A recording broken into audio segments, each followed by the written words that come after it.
हरिः ॐ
गुरुर्ब्रह्मा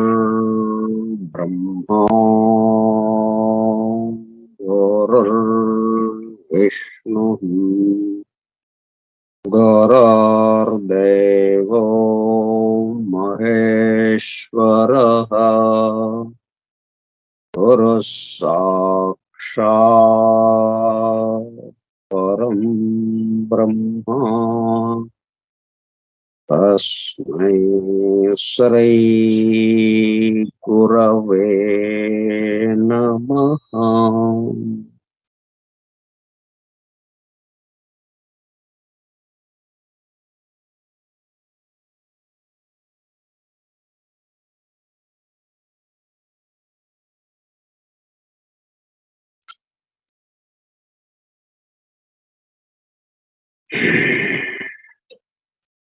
Vasudeva, Hallelujah.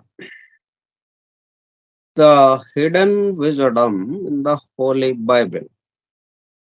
నిగూఢముగా రహస్యముగా దాగి ఉన్న దైవమే పరిశుద్ధ బైబిల్ గ్రంథము. బైబిల్ రహస్య ప్రకాశము. ప్రకాశింపచేసిన వాడు జాఫ్రీ హడ్సన్. స్కైప్ గ్రూప్ సోదర సత్యాన్వేషక బృందమునకు స్వాగతం. అందరకు నమస్కారం.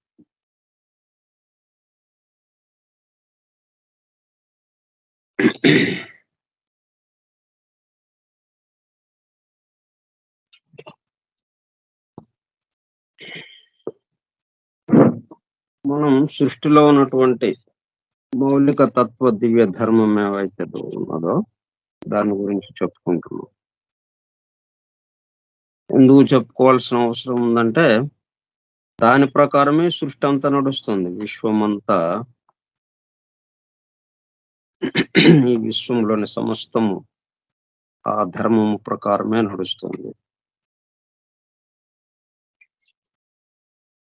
అయితే మనం స్థితి భేదం చేత, అంటే ఏకము అన్నప్పుడు ఆ ధర్మము, అనేకత్వము అన్నప్పుడు అదే ధర్మము ఏమైంది, సెల్ఫ్లెస్ గివింగ్ అన్నది కాస్త సెల్ఫ్ గివింగ్ గా కొంచెం రూపాంతరం చెందింది. మరలా ఆ సెల్ఫ్ గివింగ్ నుంచి సెల్ఫ్ లెస్ గివింగ్ లోకి రావాలి. నా కోసం నుంచి కాకుండా నా చుట్టూ ఉన్న వారి కోసం, సృష్టించిన వాడి కోసం అన్న దాంట్లోకి రావాలి. అయితే పనుల్లో ఏమీ తేడా లేదు. పనులు సెల్ఫ్లెస్ గివింగ్ గానే చేస్తున్నాం. అంటే సృష్టికి సంబంధించినటువంటి ధర్మాలు ఏవైతే ఉన్నాయో, సృష్టి నిర్వహణకి సంబంధించి వాటి అదే దాంతోనే జరుగుతున్నది ఇదంతా ఇక్కడ. కాకపోతే మనం అట్లా అనుకోవటం లేదు. అదే అక్కడ వచ్చింది ఏంటంటే, పనులు చేస్తూనే ఉన్నాం ధర్మం ప్రకారం, అనుకునే దాంట్లో కొంచెం తేడా వస్తుంది. కాబట్టి ఇక్కడ మార్పు రావాల్సింది మన భావనలో. ఆ విషయమే ఇక్కడ మన పవిత్ర గ్రంథాలన్నీ ఎందుకు మనకి మన ముందు ఉంచబడ్డాయి? మన భావనలో మార్పు రావడం కోసం. ఎందుకు? సృష్టికర్తకి తెలుసు. స్థితి భేదం చేత భావనలో మార్పొస్తుంది. వచ్చినప్పుడు మరలా దాని నుంచి అసలైన భావంలోకి రావాలి అంటే, ఏదో ఒకటి ఆధారం గావాలి. మనం ఉపగ్రహాన్ని ఒక గ్రహం మీదకి పంపించినప్పుడు, అది గ్రహ కక్షలోకి వెళ్ళాలి అంటే ఇంకొక రాకెట్ కావాలి. ఆ గ్రహం మీదకు వెళ్ళాలన్నా రాకెట్‌తో వెళ్ళాలి. మళ్ళా ఆ గ్రహం చుట్టూ ఆ గ్రహ కక్షలో పరిభ్రమించాలన్నా ఇంకొక రాకెట్‌ని పేల్చాలి. ఇట్లా రాకెట్ అవసరము ఎలాగైతే ఉందో, అందుకనే మనం 3, 4 రాకెట్‌లని సిద్ధం జేసి, మొదటి రాకెట్‌తో భూమి మీద నుంచి అంతరిక్షంలోకి వెళుతుంది. ఉపగ్రహాన్ని తీసుకొని. ఇంకలా ఎళ్ళిపోతూ ఉంటుంది. మళ్ళీ అది దిశ మార్చడం కోసం ఇంకొక రాకెట్ పేల్చాలి. అది ఆల్రెడీ మనం 3 రాకెట్‌లు ఎన్నో పంపించాం గాబట్టి, దాంతో పాటు ఉంచాం గాబట్టి, ఇంకొక రాకెట్ పేలేటట్టుగా మనం ఇక్కడి నుంచి రిమోట్ కంట్రోల్‌తో ఆ రెండో రాకెట్‌ని పేలుస్తాం. అప్పుడేమవుతుంది? గ్రహం చుట్టూ పరిభ్రమించడం, గ్రహ కక్షలో పరిభ్రమించడం ప్రారంభమవుతుంది. మళ్ళీ గ్రహం మీదకి దిగాలి. మరలా ఇంకొక రాకెట్‌ని పేల్చాలి. అంటే ఆ మార్పు మనం వెళ్ళే దారిలో, వెళ్ళే పద్ధతికి ఇంకొక మార్పు చేస్తే గాని అది మారి ఇంకొక దిశకేసి అది వెళ్ళదు. అట్లా నెమ్మదిగా ఇంకొక రాకెట్‌ని పేల్చినప్పుడు, గ్రహం చుట్టూ పరిభ్రమించేదల్లా నెమ్మదిగా ఆ గ్రహం మీద, నేల మీద, ఆ గ్రహం యొక్క నేల మీద అది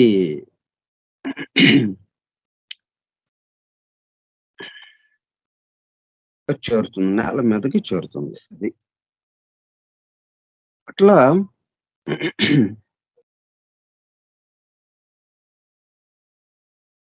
ఈ భావంలో మార్పొస్తుంది కాబట్టి, ఈ భావంలో మార్పు మరలా తిరిగి అసలైన భావంలోకి రావడానికి పవిత్ర గ్రంథాలు అందింపబడ్డాయి. పవిత్ర గ్రంథాలు ఏ పద్ధతిలో అందింపబడ్డాయి? ఒక అవగాహన. సృష్టికి సంబంధించిన రహస్యాలన్నీ దాంట్లో ఇవ్వబడ్డాయి.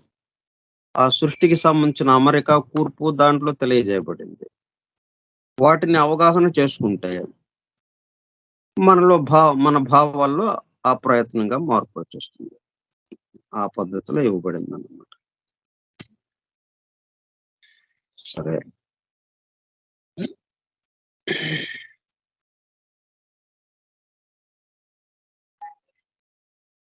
మరి అట్లాగే ఈ భావం ఎందుకుండాలి?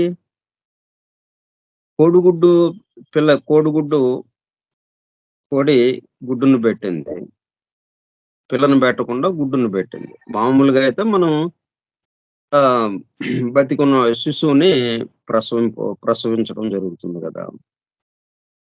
కానీ ఇట్లా కోడికి ఏమవుతుంది? గుడ్డొస్తుంది. అంటే కొన్ని జంతువులకి గుడ్డొస్తుంది. ఆ గుడ్డెందుకొచ్చింది? అంటే పిల్ల ఇంకా పెరగాల్సిన పరిస్థితి ఉంది. లోపల పిల్ల ఇంకా ద్రవ స్థితిలోనే ఉంది. కాబట్టి ఆ ద్రవ స్థితి నుంచి పిల్ల ఆకారానికి రావడానికి ఇంకా 21 రోజులు ఇది పొదగాలి. బయట వాతావరణంతో ఉంటూ ఇది పొదిగితే అప్పుడది లోపల పిల్ల తయారవుతుంది. ఆ లోపల పిల్ల తయారయ్యేదాకా పైన గుడ్డు, పైన పెంకు రక్షణగా నిలబడుంటుంది. ఆ పెంకు లేకపోతే ద్రవం అంతా బయటకి కారిపోతుంది. ఇంకా పిల్ల లేదిక. పుట్టబోయే పిల్ల లేదిక. అందువల్ల ఆ పెంకు రక్షణగా ఉంది. ఎప్పుడు దాకా? లోపలది గట్టిపడేదాకా. లోపలది పిల్లగా తయారయ్యేదాకా. లోపల పిల్ల తయారైన మరుక్షణం వెంటనే ఆ పెంకుని పగలగొట్టుకుని బయటకొచ్చేస్తుంది. ఇంక పెంకుతో అవసరం లేదు. అంతకు ముందు వరకు పెంకు చాలా అవసరం. పెంకు లేకపోతే తన జీవితమే లేదు. ఇప్పుడు పెంకుంటే తన జీవితం లేదిక. ఎంత తమాషా చూడండి. సృష్టిలో ఒకటేమో ఉన్నది ఒకటే. ఆ ఒకటి పెంకున్నది. అంతకుముందు చాలా అవసరం అది. అది లేకపోతే తను జీవితం లేదిక. జీవించటానికి లేదు. సరే, కొన్ని రోజులయింది. ఇప్పుడు పెంకు అవసరం ఉందా లేదా? ఇప్పుడు పెంకు ఉంటే తన జీవితం లేదిప్పుడు. అంతకుముందేమో పెంకుంటేనే తన జీవితం. పెంకు లేకపోతే జీవితం లేదు. ఇప్పుడు పెంకుంటే తన జీవితం లేదు. ఎంత రివర్స్ అయిపోయింది ప్రాసెస్. ఎంత రివర్స్ అయిపోయింది. ఎంత తమాషాగా ఉంది.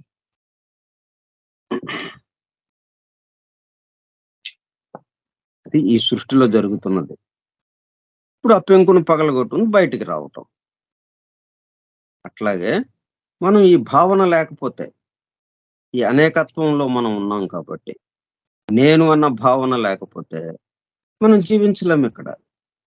ఈ అనేకత్వంలోకి వస్తూనే నేనేకత్వాన్ని అనటానికి కుదరదు. ఇక్కడ ద్రవ స్థితిలో ఉంటామప్పుడు.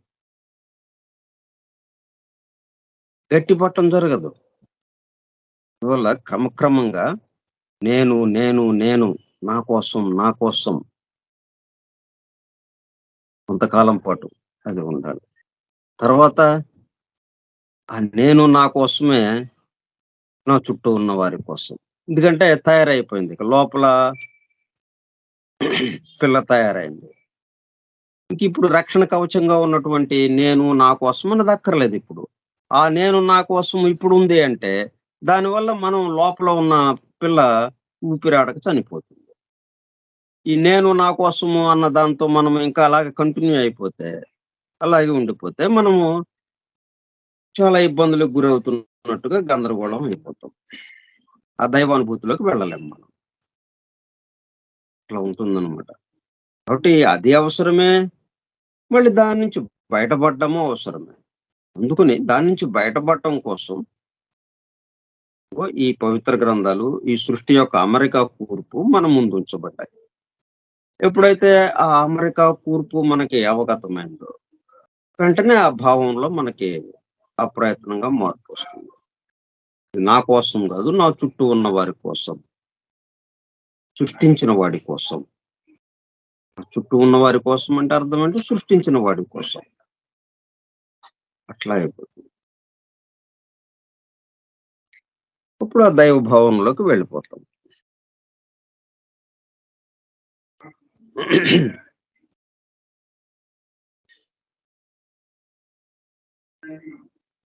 This self-emptying attitude of mind and mode of life is a key word in the Christian religion. అంటే తను ఖాళీ అవ్వటం. Self empty. నేను నా కోసం అన్నది ఖాళీ అవ్వాలి. నేను నా కోసం ఖాళీ అయితే ఆ ఖాళీలో ఏమొస్తుంది అప్పుడు? నా చుట్టూ ఉన్న వారి కోసం. అది కూడా ఖాళీ అయిపోతే సృష్టించిన వాడి కోసం అన్నట్టుగా. ఇక్కడ సెల్ఫ్ ఎంప్టీ. నేను నా కోసము ఖాళీ అయిపోవాలి. కెనోసిస్ అంటాం దాన్ని. Kenosis. This kenosis, this self emptying attitude, ఆ దృక్పథంతో, ఆ తీరుతో, ఆ పద్ధతితో మనం గనక మన మనస్సులో మెదిలే ఆలోచనలు మెదిలే స్థానాన్ని మనస్సు అంటాం. ఆ మనస్సులో మెదిలే ఆలోచనలు, దానికి అనుగుణంగా మనం యొక్క మోడ్ ఆఫ్ లైఫ్, మన జీవన విధానం, మనం జీవించే విధానం. మనం జీవించే విధానం దేని మీద ఆధారపడి ఉంది? మనకొచ్చే ఆలోచనల మీద ఆధారపడి ఉంది. మనకొచ్చే ఆలోచనలు దేని మీద ఆధారపడి ఉన్నాయి? మనం నా కోసమా? నా చుట్టూ ఉన్న వారి కోసమా? అన్న దాని మీద. ఇప్పుడు మనము ఆ గుడ్డు లోపల ఉన్నాం. పెంకు లోపల ఉన్నాం. ఇంకా పెరగాలి. గట్టిపడాలి. గట్టిపడితే పెంకుని పగలగొట్టుకొని బయటకొచ్చేస్తాం. నా కోసము అన్న దాన్ని నుంచి నా చుట్టూ ఉన్న వారి కోసం వచ్చేస్తాం. ఈ క్రిస్టియన్ రిలిజియన్ అంటే ఈ క్రిస్టియన్ రిలిజియన్ ఎక్కడి నుంచి వచ్చింది? యూదు నుంచి వచ్చింది. పాత నిబంధన గ్రంథం నుంచి, యూదు మతం నుంచి బయలుదేరింది. అది కాస్త క్రీస్తు వచ్చిన తర్వాత మహిమ చేస్తూ ఈ సమస్త మానవాళి యొక్క భారాన్ని నేను మోస్తాను అని చెప్పాడు కాబట్టి అక్కడి నుంచి క్రీస్తు మతము అన్నగా యూదు మతం నుంచి క్రీస్తు మతము అన్నట్టుగా తీసుకొచ్చారు. కొత్త నిబంధన గ్రంథము దీనికి చేర్చారు. ఈ కొత్త నిబంధన గ్రంథం అంతా కూడా క్రీస్తు మతం అంతా కూడా క్రీస్తు చెప్పిన విషయాలు కానీ ఇవన్నీ దేనికి సంబంధంగా ఉంది? Self emptying. దాన్ని ఎక్కువగా ఈయన ప్రోత్సహించాడు, ఎక్కువగా దాని గురించి వివరించాడు క్రీస్తు. తను అట్లాగా సెల్ఫ్ ఎంప్టీయింగ్ అవుతూ, ఎందుకంటే మానవాళి తన దైవ గుణాలన్నిటినీ వదిలేసుకుని రెనౌన్సియేషన్ త్యజించి, అంటే సన్యాసులు ఎలాగైతే భౌతిక జీవితాన్ని త్యజించి ఈ సాంసారిక జీవితాన్ని త్యజించి రెనౌన్సియేషన్ త్యజించి సన్యాసిగా మారి ఆ దైవం కోసం సాధన చేస్తుంటాడు. అట్లాగా ఈయనేం చేశాడు? Self emptying. నేను నా కోసం, అంటే ముందు ఆ దైవ గుణాలని వదిలేశాడు. దైవ గుణాలన్నిటినీ వదిలేసేసి, అంటే దైవ గుణాలతో ఉంటే మనతో పాటు తిరగటానికి కుదరదు. ఇప్పుడు గొర్రెల పక్కన సింహం తిరిగితే గొర్రెలకి భయమే, సింహానికి ఏ క్షణంలో ఏ ఆలోచన వస్తుందో తెలియదు అన్నట్టుగా ఉంటుంది. గొర్రెలు ఎన్ని కలిసి తిరిగినా ఇబ్బంది లేదు. గొర్రెలతో పాటు సింహం కూడా తిరిగిందంటే ఇబ్బంది అవుతుంది అన్నట్టుగా. అందుకు ఆయన ఏం చేశాడు? మనతో పాటు తిరగటం కోసం, మనలో ఒకరిగా ఉండటం కోసం తన దైవ గుణాలన్నిటినీ త్యజించి సెల్ఫ్ ఎంప్టీయింగ్. అక్కడ సెల్ఫ్ ఏంటి? ఈ మొత్తానికి సంబంధించిన నేను అని ఏదైతే ఉందో, విశ్వాత్మ ఏదైతే ఉందో, ఆ విశ్వాత్మ ఒక కొస ఉంటుంది. ఒక కొసన అనేక కోటాను కోట్ల ఆత్మలు. ఇట్లా విశ్వాత్మని వదిలేసి కోటాను కోట్ల ఆత్మలో తను కూడా ఒక ఆత్మ అన్నట్టుగా మన మధ్యన తిరుగుతూ, అంటే విశ్వాత్మ అన్నదాన్ని ఎంప్టీ చేశాడు, ఖాళీ చేశాడు. అది ఖాళీ అవటం వల్ల ఇండివిజువల్ ఆత్మ వచ్చింది, ఈ చిన్న నేను వచ్చింది. అట్లా వచ్చి ఈ చిన్న నేను వదిలి అసలు నేనులోకి వెళ్ళాలి అని మనకి చెప్పడం కోసం అట్లాగా. ఇక్కడ కూడా మళ్ళీ సెల్ఫ్ ఎంప్టీయింగ్. అక్కడేమో అక్కడ ఉన్న దైవ గుణాలని ఎంప్టీ చేసుకుని ఖాళీ చేసేసి ఈ మానవ గుణాలతో కిందకి దిగొచ్చి ఈ మానవులతో తిరుగుతూ, ఈ మానవులు ఎటువైపుకు వెళ్ళాలి? దైవ గుణాలలోకి వెళ్ళాలి. అంటే మానవ గుణాలను త్యజించాలి. ఇట్లా ఈ త్యజించటము అనే సెల్ఫ్ ఎంప్టీయింగ్ అనే విద్యతో మన చేత ఈ నేను నా కోసం అన్నది త్యజింపజేసి ఆ పెద్ద నేనులోకి వెళ్ళటం, అసలైన విశ్వాత్మ ఏదైతే ఉందో ఒకే ఒక ఆత్మ, దాంట్లోకి తీసుకువెళ్ళటం. చిన్న చిన్న ఆత్మల స్థానంలో విశ్వాత్మ ఒకే ఒక ఆత్మ ఏదైతే ఉందో దాన్ని ఉంచటం. దానికోసం ఆయన మనతో పాటు తిరిగాడు క్రీస్తు. ఇందుకు మనల్ని ఈ చిన్న ఆత్మ దగ్గర నుంచి పెద్ద ఆత్మలోకి ఒకే ఒక ఆత్మలోకి తీసుకువెళ్ళటం కోసం, ఆ దైవంలోకి తీసుకువెళ్ళటం కోసం. కాబట్టి ఇదేమైందన్నమాట, సెల్ఫ్ ఎంప్టీయింగ్ అన్నది చాలా కీవర్డ్, చాలా ముఖ్యమైనటువంటి ఒక తాళపు చెవిలాగా ఇది ఉపయోగపడుతుంది అన్నమాట. Mind and mode of life, this kenosis, this self-emptying attitude of mind and mode of life. ఇట్లా త్యజించడం అంటే మళ్ళీ ఏంటి? ఈ సంసారాన్ని త్యజించడం, సన్యాసిలాగా అవటం అనేది కాదు. ఇక్కడే ఉంటాం, సంసారంలోనే ఉంటాం, మానవుడిగానే ఉంటాం. కానీ దైవంగా మారిపోతాం. మానవ దైవం అయిపోతాం. దైవ మానవుడుగా మారిపోతాం. Is a key word in the Christian religion. ఇదిగో ఆ విషయాలతో నిండి ఉన్నది ఈ క్రొత్త నిబంధన గ్రంథం అంతా. క్రీస్తు మతం అంతా ప్రధానమైనది. మరి ఈ విషయం మనకి తెలియకపోతే ఆ గ్రంథాన్ని చదువుతుంటే ఏంటి? దేనికోసం ఈ గ్రంథం చదువుతున్నాం? Self emptying. దేనికోసం? Self emptying. నేను నా కోసం ఖాళీ అవ్వటం కోసం. నేను నా కోసం మనం పవిత్ర గ్రంథాలు ఎందుకు చదువుతాం? నేను నా కోసం, నా కష్టాలు తొలగటం కోసం, నేను అభివృద్ధి చెందటం కోసం, నేను ఉన్నత స్థానానికి వెళ్ళటం కోసం, అందరి మీద పట్టు సంపాదించడం కోసం, అధికారం చెలాయించడం కోసం అన్నట్టు కదా మనం. దైవంతో కలవటం కోసం, దైవంగా మారటం కోసం ఈ పవిత్ర గ్రంథాన్ని చదువుతున్నాను. ఈ పవిత్ర గ్రంథాన్ని పట్టుకున్నాను నేను. ఎందుకంటే ఇది దైవము. దైవ వాణి దీంట్లో ఉన్నది. ఆ వాణి ద్వారా, ఆయన వాక్కుల ద్వారా ఆయన్ని చేరటం అన్న పద్ధతి మరి తక్కువగా ఉంది గదా! అందుకని అది చెప్పడం కోసం ఏ పవిత్ర గ్రంథమైనా గాని కీ వర్డ్ ఇది. సెల్ఫ్ ఎంప్టీయింగ్ అన్నది కీ వర్డ్. అది చెప్పడం కోసం, అది తెలియజేయటం కోసం, దాని వైపుకి మనల్ని తీసుకువెళ్ళటం కోసం, మనల్ని ప్రోత్సహించడం కోసం ఇవ్వబడినాయి. ప్రపంచంలోని అన్ని మతాలకి సంబంధించినటువంటి, అన్ని సంప్రదాయాలకి సంబంధించినటువంటి పవిత్ర గ్రంథాలు. ఫిలాసాఫికల్ వ్యూ గూడా, తత్వశాస్త్రం గూడా దానికి సంబంధించిందే.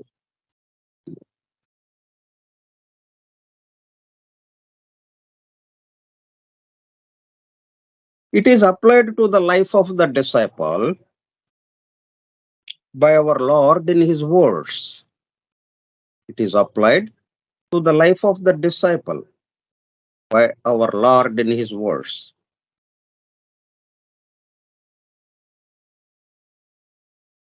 He that hateth his life. ఏం చెప్పాడు ఆయన? యోహాను సువార్తలో జీసస్ ద క్రైస్ట్ ఏం చెప్పాడు? ఏం బోధించాడు? He that hateth his life. ఎవరైతే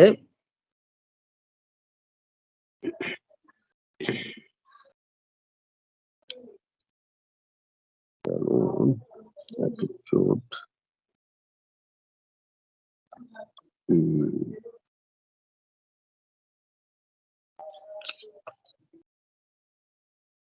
He that hateth his life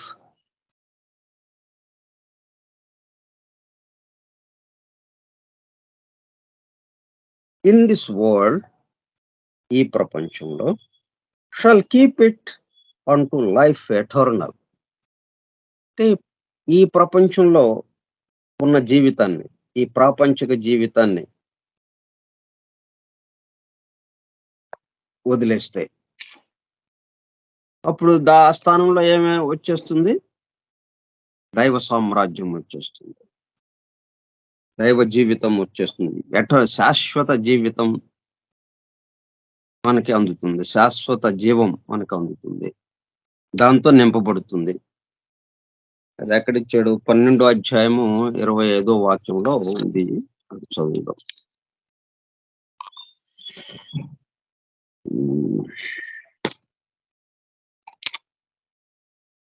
12వ అధ్యాయం 25వ వాక్యం. తన ప్రాణమును ప్రేమించువాడు ఈ లోకంలో తన ప్రాణమును ద్వేషించువాడు. అంటే హేటెత్ అంటే నిరసించటం. నిరసించడము అంటే దీంట్లోనే ఆ శాశ్వతత్వాన్ని మనం చూడటం. ఇక్కడ ఈ అనువాదం చేయడంలో హిబ్రూ భాషలో ఉన్న ఈ బైబిల్ గ్రంథం ఏ భాషలో ఉంది? హీబ్రూ భాషలో, ప్రాచీనమైనటువంటి భాష. ఈ ప్రాచీన భాషలో ఉన్న పదాలు అవి వాడుక భాషలోకి మనం మార్చుకుని దానికి తగిన విధంగా హేటెత్ అంటే నిరసించడం, ద్వేషించటం. ఒకదాన్ని ద్వేషించేవాడు ఇంకో దాన్ని ప్రేమించలేడు. ప్రేమించడం అంటే అర్థం ఏంటి? సమస్తాన్ని, ఉన్న మొత్తాన్ని, దాంట్లో ఉన్న గుణగణాలని బట్టి ప్రేమించడం కాదు. మంచిదాన్ని ప్రేమించి చెడ్డదాన్ని తోసేయటం కాదు. సమస్తంలోనూ ఉన్నది ఏది ఉందో దాన్ని దర్శించటం, దాన్ని ప్రేమించటం. అప్పుడు మొత్తాన్ని ప్రేమించినట్టు అవుతుంది. దేన్ని తీసేస్తాం ఇంకా అప్పుడు? అంటే వీళ్ళు చెప్పినటువంటి ఆ బోధనలు, ఉపదేశాలను చాలా జాగ్రత్తగా మనము అర్థం చేసుకోవడానికి ప్రయత్నం చేయాలి. ఇప్పుడేంటి? తన ప్రాణమును ద్వేషించువాడు అంటే తన జీవమును, అంటే ఈ జీవితాన్ని, ఈ లైఫ్‌ని, అంటే తను దేనితో, ఈ దేని ఆధారంతో అయితే ఇక్కడ బతుకుతున్నాడో దాన్ని ద్వేషించేవాడు ఏం చెప్తున్నాడు ఇక్కడ? ఈ లోకములో తన ప్రాణమును ద్వేషించువాడు నిత్య జీవము కొరకు దానిని కాపాడుకొనునని మీతో నిశ్చయముగా చెప్పుచున్నాను. ఇక్కడ చూడండి ఏం చెప్తున్నాడు? బాగానే రాశారు ఇక్కడ.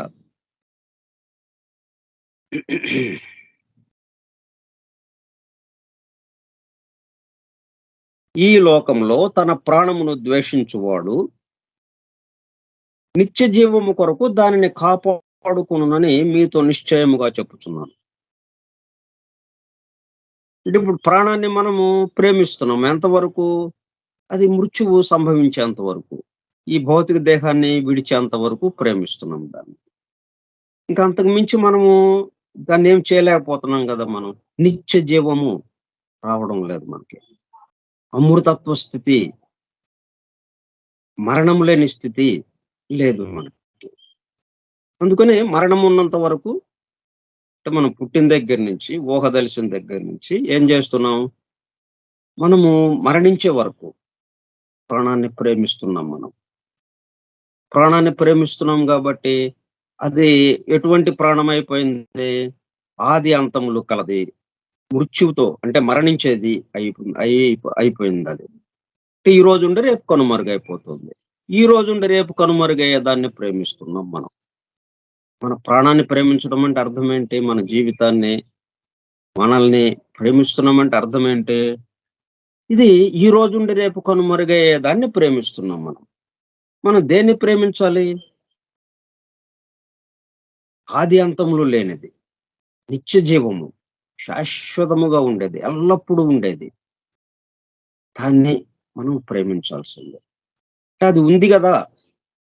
అది ఉంది అన్నట్టుగా మనకి పవిత్ర గ్రంథాల్లో మనకి ఈ సృష్టి యొక్క రహస్యాలు మనకి వివరించినప్పుడు, శాశ్వతంగా ఉన్నది ఏదైతే ఉందో అదే అనేకత్వంగా మారిందిక్కడ. కాబట్టి ఈ అనేకత్వం అంతా ఎల్లప్పుడూ ఉండేదే. మార్పులకి గురవుతుంది తప్పితే ఎల్లప్పుడూ ఉండేదే. కాబట్టి దీని నుంచి మనం ఏం చేయాలంటే, ఈ ప్రాణమును ద్వేషించువాడు నిత్య జీవము కొరకు దానిని కాపాడుకొనునని మీతో నిశ్చయముగా చెప్పుచున్నాను. నిత్య జీవము కొరకు దానిని కాపాడుకొనునని. He that hateth his life in this world shall keep it unto life eternal. అంటే దీన్నే ఇప్పుడు ఏదైతే మనము ప్రాణము మరణంతో కూడుకున్నది అని అనుకుంటున్నామో ఆ ప్రాణమే లైఫ్ ఎటర్నల్ అయిపోతుంది. ఎందుకని? దీంట్లో ఉన్నది ఎవరు అనేది వచ్చేటప్పుడు కల్లా ఇంకా దానికి మరణం లేదు. దీంట్లో ఉన్నది ఎవరు అనేది మనకు అంతకుముందు ఆ ప్రస్తావన రాలేదు కాబట్టి దానికి మరణం సంభవించింది. దీంట్లో ఉన్నది ఎవరు? ఈ ప్రాణం ఎవరు అని అంటే ఈ సమస్తానికి సంబంధించిన వాడు, శాశ్వతుడు, ఎల్లప్పుడూ ఉండేవాడు అనేటప్పుడు కల్లా ఇంకా అది ఎక్కడికి పోతుంది? ఇక నిత్య జీవం అయిపోతుంది. అదే ఇప్పుడు మరణంతో కూడుకున్న జీవం ఏదైతే ఉందో అది నిత్య జీవం అయిపోయింది. మరణం లేని జీవం అయిపోయింది. అమృతత్వ స్థితి అయిపోయింది. అట్లా తీసుకురావాలి దీన్ని. కాబట్టి ముందు అంటే దీన్ని ద్వేషించాలి. అంటే ఉన్నదాన్ని. ఈ ఉన్నదే ప్రేమిస్తుంటే ఏమవుతుంది? ఆది అంతాలతో ఉండి, ఇవాళుండి రేపు కనుమరుగైపోతూ ఉన్నది. మళ్ళీ అది వస్తే గాని మళ్ళీ ప్రేమించడానికి మనకేం లేదు. అంతవరకు మనకు ప్రేమించడానికి ఏమీ లేకుండా ఖాళీ అయిపోతుంది.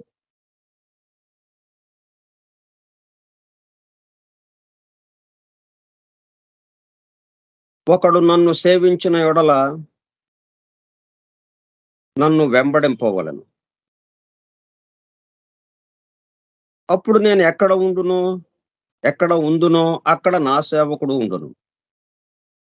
ఒకడు నన్ను సేవించిన యెడల నా తండ్రి అతన్ని ఘనపరచును. నన్ను సేవించిన యెడల అంటే ఏంటి? ప్రాణము. జీసస్ ది క్రైస్ట్ కాదు. ఇప్పుడు అట్లాగా మనం అనుకుని ఇప్పుడేం చేస్తున్నాము? ఆ జీసస్‌ని, ఆ క్రైస్తుని, ఆ క్రీస్తుని సేవిస్తే మనం, అప్పుడు ఆ దేవుడు మనల్ని ఘనపరుస్తాడు. కాబట్టి మనందరం వెళ్లి క్రీస్తు దగ్గర కూర్చొని క్రీస్తుని మనం సేవిద్దాం. ఆయన్ని మనం భజన చేద్దాం అన్నట్టుగా మనము కొంచెం పొరపాటు పడడానికి అవకాశం ఉంటుంది. అట్లా కాకుండా ఇక్కడేం చెప్తున్నాడు? ఒకడు నన్ను సేవించిన యెడల నన్ను వెంబడింపవలెను. అంటే ఏంటది? అంతకుముందు ఏం చెప్పాడు? తన ప్రాణమును ద్వేషించువాడు నిత్య జీవము కొరకు దానిని కాపాడుకొనునని నిశ్చయముగా చెప్పుచున్నాను. అంటే తన ప్రాణం అంటే మనము ఆ దేహంతో పరిమితమైనటువంటి నేను ఏదైతే ఉందో ఆ చిన్న నేను, ఆ చిన్న ఆత్మ, కోటాను కోట్ల ఆత్మల్లో ఒకటిగా ఉన్నటువంటి ఆ చిన్న ఆత్మగా ఉన్న మనము ఆత్మని ప్రేమిస్తున్నాం మనం. అదేమవుతోంది? ఆ ప్రాణము మరణము రంగానే వెళ్ళిపోతోంది. కనుమరుగైపోతోంది. కాబట్టి మనం ఏం చేయాలి? ఈ మొత్తానికి సంబంధించిన విశ్వాత్మ ఏదైతే ఉందో, ఈ స్థానంలో ఇది కాదు. ఈ మొత్తానికి సంబంధించింది ఒకటి ఉన్నది విశ్వాత్మ. ఆ విశ్వాత్మలో ఇది భాగము. దీన్ని ద్వేషించడము అన్నట్టుగా కాదు.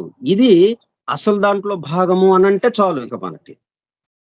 మనము దాంట్లో భాగంగా ఉన్నాం. ఎందుకంటే ఇక్కడ మనకి వ్యక్త సృష్టి ఎప్పుడు కూడా అనేకము. అనేకం అంటే ఒకటిలో భాగమే గదా!